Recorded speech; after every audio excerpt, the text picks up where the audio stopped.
sudah ada. Baik. Itulah mungkin diantara salah satu tipsnya.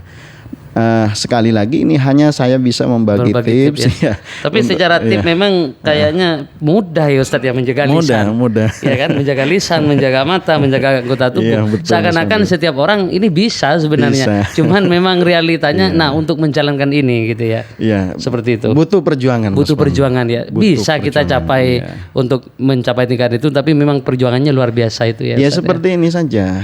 Kalau kita mau mendapatkan harta, kita kan harus mengucurkan keringat. Betul. Artinya sulit mendapatkan sesuatu yang berupa materi tanpa pengucuran keringat.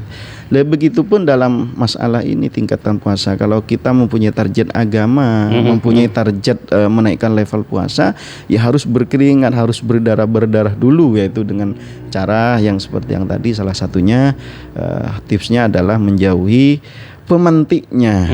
Jadi kalau kita mau menghindari mata, ya jauhilah tempat-tempat yang bisa membawa mata kita melihat kemaksiatan dan hal-hal yang lain. Baik, itu jawaban untuk Mas Yono. Kemudian masalah setan yang belenggu tapi masih ada orang yang dalam tanda kutip berbuat dosa seperti itu. Ini seperti apa Ustaz? Ya seperti ini sebetulnya hadisnya bunyi seperti ini. Idza ja'a ramadhanu futihat abwabul jannah wuliqat abwabun nar wa sufidat asyayatin. Ini diriwayatkan Imam Muslim ya. Pada hadis 1079. Artinya ketika Rasulullah menyatakan ketika bulan Ramadan ini sudah datang, maka pintu-pintu surga itu dibuka. Artinya rahmat Allah, pengampunan Allah, kemudian welcome Allah kepada hambanya itu luar biasa. Kemudian wuliqat abwabun nar, pintu-pintu neraka itu ditutup. Artinya Allah lebih menampakkan rahmatnya ketimbang sifat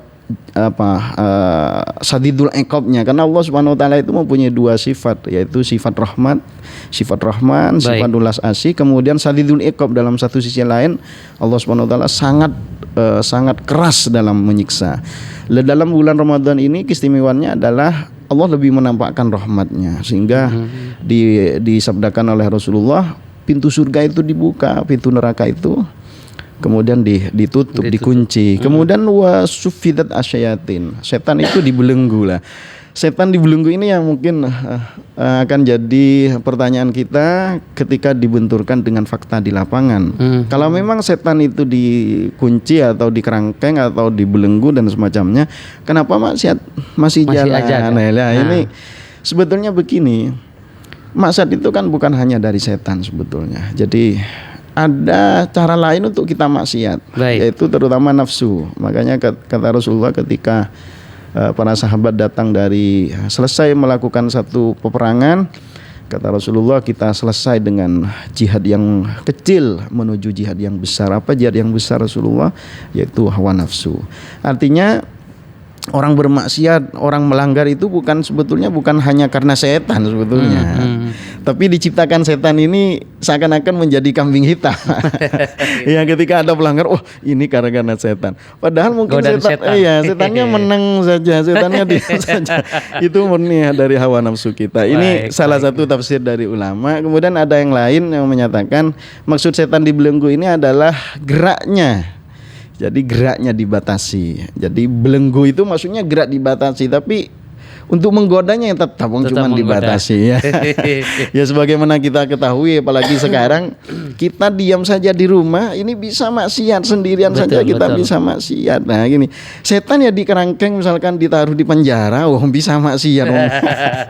Artinya memang ada beberapa tafsir, ada beberapa pengertian yang ditawarkan oleh para ulama tentang makna dari setan ini dibelenggu. Apapun tafsir itu, tetaplah secara realita bahwa kemaksiatan itu tetap ada, dan ini sebetulnya ada hikmah. Maksiat ini ada hikmah. Apa di antara hikmahnya? Bahwa Allah Subhanahu wa taala menciptakan maksiat ini sebetulnya kan juga maksiat ini kan makhluk, Mas Mandu. Ya, maksiat ini makhluk. Artinya dalam menciptakan maksiat mesti ada hikmahnya. Di antaranya apa? Ada tugas. Dengan adanya maksiat, umat Islam itu bisa mendapatkan balasan atau pahala nahi mungkar. Ada orang maksiat, jangan. Ada orang melanggar lalu lintas, jangan melanggar lalu lintas. Ini kan sudah namanya, seandainya tidak ada maksiat, dari mana akan mendapatkan pahala mencegah dari kemaksiatan. Ini termasuk hikmah yang paling kecil yang mungkin bisa kita petik dari adanya maksiat. Artinya bagaimanapun maksiat ini adalah makhluk Allah yang dalam satu sisi yang lain memang merugikan kepada pelakunya, tapi dalam sisi yang lain bisa memberikan manfaat kepada orang lain, ya terutama dengan adanya jihad, adanya dakwah. Ini kan karena ada maksiat. Coba gak ada maksiat, misalkan gak ada polisi dan selanjutnya gak ada maksiat, gak ada KPK, gak ada maksiat, ya gak ada yang lain. Nah, ini betapa Allah Subhanahu wa taala mengatur kehidupan ini luar biasa, yang pada akhirnya kita kembali ma khalaqta hadza batila subhanaka faqina adzabannar. Ya seperti baik, itu mungkin. Demikian jawaban untuk Mas Yono di Perancak, dan untuk yang lain juga mudah-mudahan bisa dipahami dan dimengerti. Kita masih buka untuk sesi tanya jawab, dan tema kita kali ini tentang tingkatan puasa dalam bulan Ramadan. Tadi sudah dijelaskan ada 3 macam tingkatan puasa. Baik Ustadz, ini ada pertanyaan ringan nih dari saya, mumpung ini masih di awal Ramadan juga. Saya ingin tahu nih, kalau misalnya orang mengupload status makanan baik di story atau di Facebook, ini gimana nih, masuk dosa atau seperti apa? Atau misalnya kita duduk diam nih, kita berduaan, tiba-tiba siang hari ini ada makanan, nunjukkan makanan, ini masuk dosa atau seperti apa? Karena ini butuh pencerahan, karena ini zamannya sosmed Ustadz ya. Biasanya siang hari ada uploadan makanan, ada minuman gitu ya. Betul, artinya ini seperti apa nih kalau bicara hukum masalah itu Ustadz? Baik. Untuk sampai pada tingkatan dosa ya mungkin enggak Mas Pandu. Enggak ya? Cuman ngupload dan tidak dimakan. Baru ini bisa dosa kalau ngupload sambil makan itu. Gitu ya. Iya bisa dosa. Dosanya bukan karena ngupload, tapi karena karena makannya itu, karena membatalkan puasa. Lah masalah mengupload ini ya mungkin diantaranya kan kadang memang yang diupload itu adalah ada manfaatnya juga sih, mengupload makanan, misalkan upload makanan dengan resepnya, sehingga bagi ibu-ibu yang memang saat itu mencari resep mudah. Coba bayangkan kalau tidak ada yang mengupload gitu makanan, betapa susahnya. Karena tidak semua orang itu, ibu-ibu rumah tangga itu sudah ada pembendaharaan tentang masakan saat itu, masih kebingungan mencari apa yang mau dimasak dan semacamnya. Dengan ada yang ngupload malah ada manfaatnya. Jadi mungkin begini, kalau untuk sampai pada dosa mungkin tidak, tapi kita anggaplah, kita ambil manfaatnya saja, hikmahnya saja, bahwa mungkin di saat itu dengan diuploadnya makanan seperti itu ada manfaat yang luar biasa, yaitu diantaranya bisa bermanfaat yaitu bagi orang-orang yang memang saat itu butuh tentang menu, resep dan semacamnya untuk dibuat masakan ke suaminya. Betul. Cari opor ayam, oh ternyata alhamdulillah ada yang ada yang ditunjukkan sama videonya. Iya dan semacamnya. Jadi ambil hikmahnya saja. Tapi untuk sampai ke dosa ya enggak, ya mungkin bisa saja ya tergantung niat. Tergantung niatnya seperti itu Mas Pandu. Ya kenapa saya tanyakan, karena kadang di Facebook utamanya ini kadang juga menjadi perdebatan ringan ini ya. Jangan ngupload gini, dosa bulan puasa. Entah itu maksudnya guyonan bilang dosa atau seperti apa. Namun ini penting untuk dijelaskan kepada tretan ketika mereka sama-sama memahami, oh ini tergantung kepada niat toh. Karena kita ngupload itu bukan untuk bahasa Madurana ronderuen atau menggoda ya, tapi niatan mungkin ini menjadi rujukan membuka puasa. Biasa gitu saja orang yang ngupload itu menjual Mas Pandu. Oh gitu ya. Nah iya menjual. Masa kalau jualan kok ngupload tengah malam? Lalu siapa yang mau lihat itu? Baik. Ya, menarik ya. Terima kasih untuk Ustadz, ini jawaban yang bagi saya bermanfaat ini. Dan yang lain. Oke, assalamualaikum. Waalaikumsalam warahmatullahi wabarakatuh. Siapa di mana? Ini dari Ari KPD. Oh Mas Ari di KPD yang kemarin itu Mas Ari ya? Iya. Siap. Dipersilakan, ada Ustadz Agus Wedi sore ini. Iya. Assalamualaikum Pak Ustadz. Waalaikumsalam warahmatullahi wabarakatuh. Gimana KPD Pak? Ya alhamdulillah sudah memasuki hari ketiga ya. Alhamdulillah. Nggak bolong ya puasanya? Oh ya enggak. Alhamdulillah. Baik. Saya mau tanya Ustaz, ini masalah berwudu ketika apakah boleh itu berwudu dengan telanjang gitu? Telanjang artinya abengkang gitu. Iya.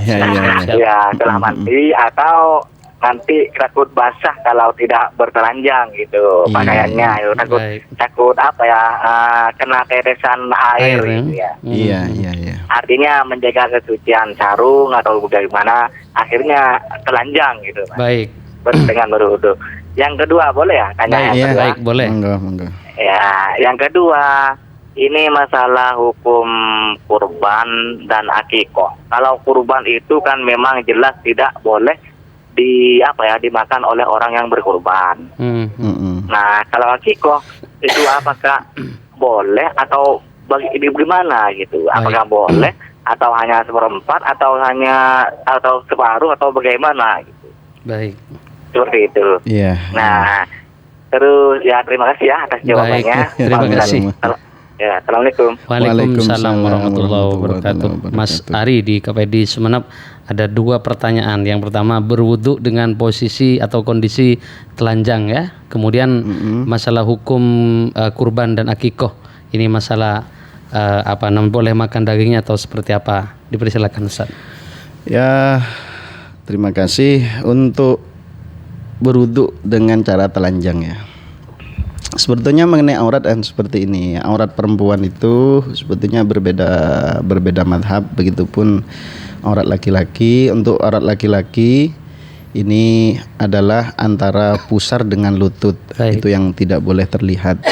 Kemudian untuk perempuan di dalam sholat dan di luar sholat itu juga berbeda madhab Syafi'i. Perempuan di dalam sholat adalah auratnya seluruh anggota tubuh kecuali wajah dan telapak tangan. Untuk di luar sholat ini agak berat Mas Pandu, yaitu seluruh anggota badan. Jadi harus cadaran sebetulnya kalau mau ikut madhab Syafi'i. Tapi ikut madhab Hanafi, sebetulnya rata-rata kita ini kan Indonesia ikut madhab Hanafi. Baik. Yaitu selain wajah dan telapak tangan itu aurat, berarti wajah dan telapak tangan bukan aurat bagi perempuan di luar sholat. Kemudian bagaimana aurat ini? Aurat ini kan ketika ada bukan yang mahram, baik, atau istilahnya laki-laki lain atau ajnabi. Ini ataupun ada perempuan lain ini tidak boleh ditampakkan. Kalau sendirian bagaimana? Tentunya kalau namanya berwudu, kalau sendirian, saya bayangkan, saya tasawurkan pertanyaan dari Bapak Pak Ari ini adalah berwudu sendiri ya di kamar mandi, bukan berwudu di masjid dengan banyak orang. Ini kan, wah ini kan masalah ini. Artinya berwudu sendiri kemudian dia telanjang. Dalam masalah bertelanjang sendirian di kamar ataupun di kamar mandi, ini tidak masalah. Ini hanya sekedar makruh saja. Kecuali nanti ada hajah istilahnya, ada kebutuhan. Di antara kebutuhan seperti yang Mas Ari sampaikan tadi, untuk menghindari tes mungkin ya, betul. Untuk menghindari dari percikan air yang mungkin itu ditakutkan najis dan semacamnya. Atau kalau dalam kitab fikih itu digambarkan di antara udur atau kebutuhan orang yang kena gatal-gatal. Jadi kena gatal kan harus garuk-garuk misalkan. Betul. Sendirian di kamar nggak apa-apa. Atau panas, sumuk ya, panas, cuaca panas kemudian keringetan, dibuka bajunya nggak apa-apa, telanjang tidak masalah. Karena itu ada hajah, ada kebutuhan. Tapi tentunya ketimbang telanjang dan tidak telanjang kan lebih bagus tidak telanjang sebetulnya saat sendirian ini. Karena bagaimanapun selain kita sendiri di kamar, ini ada makhluk lain yang namanya malaikat, dan malaikat itu sangat malu ketika melihat aurat kita. Jadi jangan kita mempunyai persepsi kita sendirian di kamar, tidak. Makanya disinilah mungkin juga termasuk makna puasa adalah bagaimana kita juga menghormati sesuatu yang tidak terlihat, yaitu malaikat, terutama Allah Subhanahu wa Ta'ala, yang mana dimanapun kita berada, apapun yang kita kerjakan, kita telanjang atau tidak, Allah Subhanahu wa Ta'ala mengetahui. Kita malu tidak bertelanjang, kita malu kepada Allah, kita malu kepada malaikat. Tapi ketika memang ada hajah, ada kebutuhan, oke saja. Termasuk salah satunya tadi yang ditanyakan Pak Ari adalah bertelanjang ketika wudu dengan alasan takut terkena percikan dan semacamnya. Itu mungkin untuk permasalahan masalah wudu ya. Iya. Kemudian masalah makan daging akikoh dan kurban. Kurban dengan akikoh ini sama. Jadi statusnya, caranya ini mirip ya, mirip-mirip. Ada pembagian dari para ulama, ada namanya akikoh atau kurban wajib, atau akikoh dan kurban sunnah. Baik. Jadi kalau akikoh wajib misalkan dinadarkan, atau kurban wajib dinadarkan. Saya bernadar akan kalau sukses ini saya bernadar akan menyembelih kurban. Saya bernadar akan mengakikoi anak dan semacamnya. Ini akikah wajib atau kurban wajib. Lah ini tidak boleh dimakan memang. Jadi kalau yang wajib itu tidak boleh dimakan. Tapi kalau akikohnya akikoh sunnah ini tidak masalah. Tidak masalah dimakan. Jadi harus dibedakan, yang tidak boleh dimakan itu baik akikah atau kurban adalah akikah yang sifatnya wajib yang seperti nadar. Tapi kalau akikah dan nadar sunnah ini boleh dimakan. Malah mengenai kadar yang dimakan itu macam-macam, ada yang menyatakan sepertiga, ada yang menyatakan pokoknya boleh dimakan, yang penting sebagian dagingnya disedekahkan nayian, yaitu secara mentahnya itu disedekahkan mentahnya. Macam-macam perkhilafan ulama. Intinya secara keseluruhan, kalau akikohnya adalah akikoh sunnah atau nadarnya nadar sunnah, ini boleh dimakan. Tapi kalau wajib seperti akikoh nadar atau kurban nadar, ini tidak boleh dimakan dan keseluruhnya harus disedekahkan kepada fakir miskin, seperti itu. Baik, itu untuk Mas Ari di Sumeneb. Halo. Ya. Iya, halo. Halo, assalamualaikum. Waalaikumsalam juga. Baik, ini sepertinya ada trouble ya. Kita coba lagi. Baik, di menit 52 dari jam 16 ya. Assalamualaikum. Assalamualaikum. Waalaikumsalam warahmatullahi wabarakatuh. Dengan siapa, di mana? Nak Lisa Ustaz di Propo. Lisa. Iya. Ya, dipersilakan pertanyaannya karena waktunya juga. Itu soal daging sapi itu kalau dicuci itu kalau masih ada darahnya itu gimana Ustaz? Daging sapi ya? Iya, dicuci itu. Gitu nah, ya. kita gimana itu Ustaz ya? Baik. Ya, makasih Ustaz ya. Baik, terima kasih. Baik, terima kasih untuk Lisa. Ini pertanyaannya masalah cara mencuci daging ya. Karena kalau berbicara daging ini banyak sekali ada yang dibuat pentol ya. Ini seperti apa ini Ustadz? Idealnya untuk menghindari kata haram darah itu ya ketika masih ada. Sebetulnya begini, konsep ulama itu tentang darah yang menempel di daging itu kan dimakfu loh Mas Pandu. Artinya dimakfu tidak masalah, tidak dicuci. Artinya dimakan bersama daging ya tidak masalah. Misalkan kita nyembelih sapi, kemudian dagingnya kita tanpa dicuci sekalipun, kemudian kita buat sate, kemudian satenya dibakar tanpa dicuci, kan di dagingnya kan ada darahnya, tidak masalah itu. Dengan catatan tidak mengenai air. Nah, ini kan yang jadi masalah. Jadi kalau sudah kena air ini harus bersih. Mestinya seperti itu, seperti itu. Tapi kemudian karena bagaimanapun untuk menghilangkan darah secara total saat dicuci ini kan sulitnya luar biasa. Saya juga pernah mencuci daging itu, dicuci, wah dimanapun didiamkan sebentar sudah merah lagi, ada darah lagi. Nah inilah namanya masyakot. Nah, Islam ini kan turun sebagai agama yang mudah kepada umatnya, kepada hambanya, sehingga hal-hal yang bersifat masyakot juga dimakfu. Artinya kesimpulannya seperti ini. Bagaimana kalau cara mencuci daging? Ya dicuci sebersih mungkin. Toh kemudian pada akhirnya nanti masih ada darah dan itu sulit dihilangkan. Itu namanya sudah dimakfu di luar batas kemampuan kita dan itu sudah akan menyulitkan. Makanya al-masyaqqah tajlibut taysir, ketika sudah ada kemasyakatan, kesukaran, kesulitan, maka agama ini malah memberikan keleluasaan, memberikan semacam dispensasi seperti itu, Mas Pandu. Baik, jawaban untuk Lisa, terima kasih. Baik, karena waktu yang membatasi kita, terakhir Ustadz ada tambahan yang perlu disampaikan atau mungkin kesimpulan bagaimana untuk proses bisa mencapai tingkatan puasa yang 3 ini, dipersilakan Ustadz. Ya, terima kasih. Poin saya sebetulnya dalam berbicara tingkatan puasa ini adalah bahwa kita sebagai makhluk ini harus disadari adalah lemah. Baik. Lemah dalam segala hal, lemah iman, lemah fisik dan semacamnya, sangat lemah.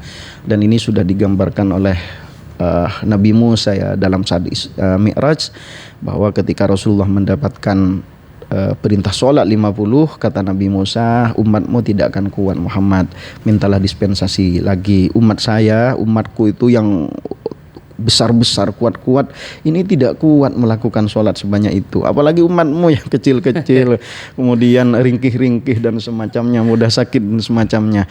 Kelemahan ini harus kita sadari. Dari kelemahan ini muncullah sebuah pengakuan kita kepada Allah Subhanahu wa taala bahwa Allah yang maha luar biasa, maha segala-galanya, maha kuasa.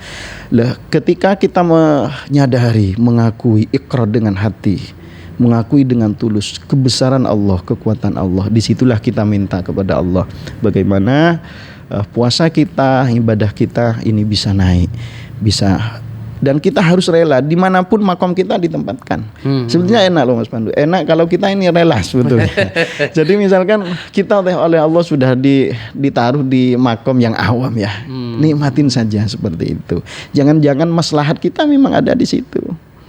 Bagi orang yang sudah naik ke level puasanya khuwas, ya disyukuri luar biasa karena maslahatnya di situ. Terlebih memang yang sudah khuwasil khuwas, cuman bagaimanapun yang saya ingin sampaikan, dalam menjalankan puasa kita harus rela, harus ridho, tapi dengan di situ kita tetap harus berusaha meningkatkan level. Jangan sampai kemudian kita iri, ini kok bisa ya puasa, ternyata Allah menaruh maslahat dan manfaat di situ. Nah, ini malah seakan-akan kita telah diberi kesempatan puasa yang luar biasa, kita bisa dikuatkan puasa sehari, kita malah tidak rela, semakin menggerutu lah. Betul. Kita ibadah kok malah menggerutu lah. Inilah poin yang ingin saya sampaikan, karena tingkatan puasa ini sangat penting dan kita harus ikhtiarkan. Tapi ada yang lebih penting lagi, yaitu ridho kepada takdir Allah Subhanahu wa taala terhadap makom, tempat di mana posisi kita ditempatkan. Itu juga tidak kalah penting, dan ini insya Allah juga akan berpengaruh kepada kualitas puasa kita.